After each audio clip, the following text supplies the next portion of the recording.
gumawa ng history.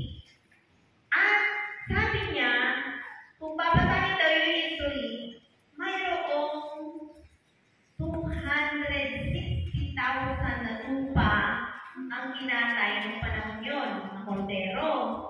Sa bawat isang lupa daw ay may 10 tao yung maghaharap-harap. So, meaning to say, hindi ako pwede nyo ako, 260,000 times 10. Ilan yung mga anak? Mag-a-add ka ng 260,000, mag-a-add ka ng isang kilo sa dulo.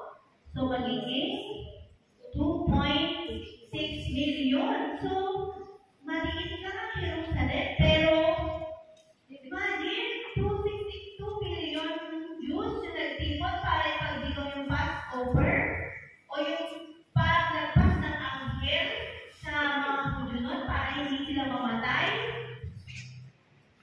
Ganun karami, halos siguro, hindi nakapunta na sa Divisoria o yung nagsisit ng papanatanan sa Japan, sa Santo Domingo, yung di ba pag fiesta, siksikan yung tao, naidadala ka na ng tao saan papunta, kaya ganun po karami.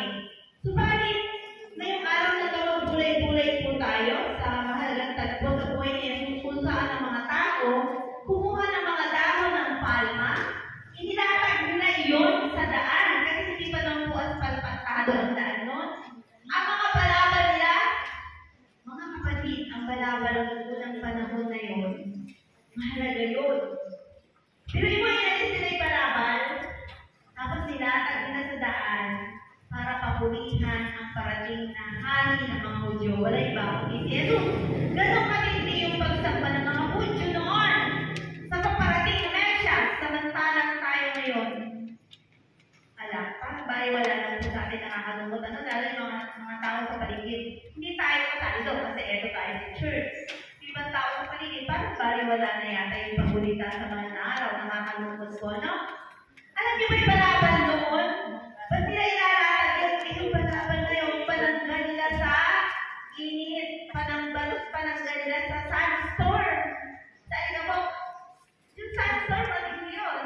Section nila yun. Kung wala yun, magkakapita ang kanilang mukha sa sobrang init. At isa pa, yung balaban, pagka nilungkot nila yun, wala, punta sila sa ilim ng puso, tatalian nila sa tulo, doon na sila magduduyan, matutulog.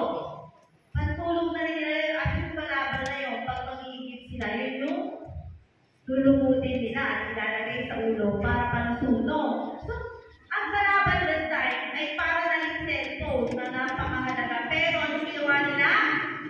Kagaya ni Maria noong last week, inialay nila yun para daanan ni Jesus.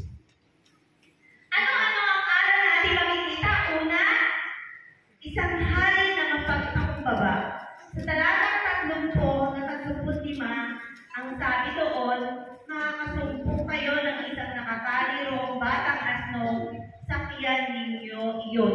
Hindi ba't kahanga-hanga na ang hari ng langit at lupa, walang iba kundi si Jesus, ay piniling pumasok sa syudad na imbis na nakasakay sa isang pula o puting kabayo, sumakay sa isang asno at sa isang batang asno pa.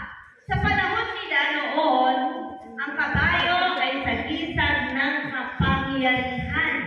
Pagka nakasakay ka lang sa kabayo, ikaw ay makapangyarihan at tagumpay ka sa ligmaan. Ngunit kung sa asno, ikaw ay nakasakay, ito ay sagisag ng kapayapaan at kababago. Pagka hari na nakasakay sa asno, ibig sabihin hindi gera ang hanap noon. Pagkatanaw yun ng mga ibang hari, sabihin, peace. Ang hatid niya ay kapayapaan. At ang hatid niya ay kababaang loob. Kahanga-hanga ng dakilang hari ng mga hari, ang anak ng Diyos na bumaba mula sa langit, papunta sa lupa, piniling pumasok sa syudad, hindi sakay na isang kabayo, kundi ng batang asno. Dito pa lamang mga kapatid, napakalinaw na ng mensahe ng Jesus. Ano yung mensahe yun na dapat natin bulay-bulayin ngayong umagang to? Si Jesus ay hari, ngunit hindi ayon sa inaasahan ng